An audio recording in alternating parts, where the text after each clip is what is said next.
Recently, people may have seen in some of our press releases some stuff around the O&C work that Douglas County is involved in. And the first thing that we were able to announce is an effort that was almost a 10-year effort to reinstate the historical funding formula for timber receipts off the O&C lands back to the 75% to the counties instead of 50%.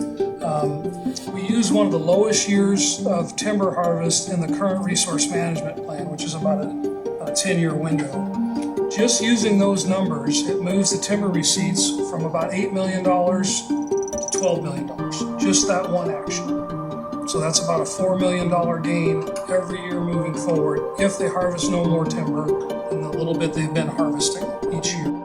The second part of that work is the current resource management plan has lots of flaws in it, and I won't go into all of them. Those flaws include the simple illusion that somehow you can lock up timberland and it'll freeze in time and never change. And they do what's called a reserve. The problem with a reserve is that it keeps growing, and it keeps growing too much, and these lands are overstocked. So they're going to do a revision, which is basically a rewrite of the resource management plan. And that is something we have worked very hard to get done. There's some very clear directives from the Department of Interior to the BLM. Talks about post-catastrophic event salvage, so pick up the dead logs and plant new trees. Talks about lowering the fuel load out on these timberlands to a more traditional level. There's over 50% more wood on those lands today than there was in 1937. So bringing that fuel load back down to keep catastrophic fire from destroying all these timberlands, as we've seen this increased amount of fire activity. And it also talks about supplying lumber to mills.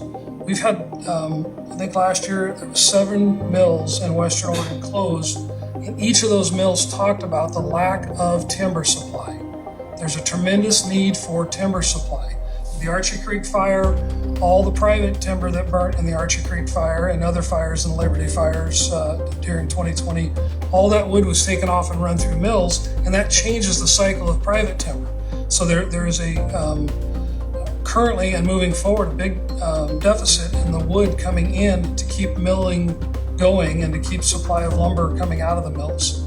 The American Forest Resource Council, the industry group, claims, and their stated numbers, there's currently 1 billion board feet of excess milling capacity in Western Oregon. So to reduce the amount of volume of overstocking that's out on those lands, which improves the habitat, it improves the water and the air. Every summer we're having to breathe the smoke because these lands are overstocked and burning.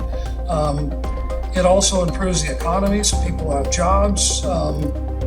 And it also improves the revenue that comes to the county for us to provide vital services to the public, such as senior services, veteran service, law enforcement, and other really important things we do here.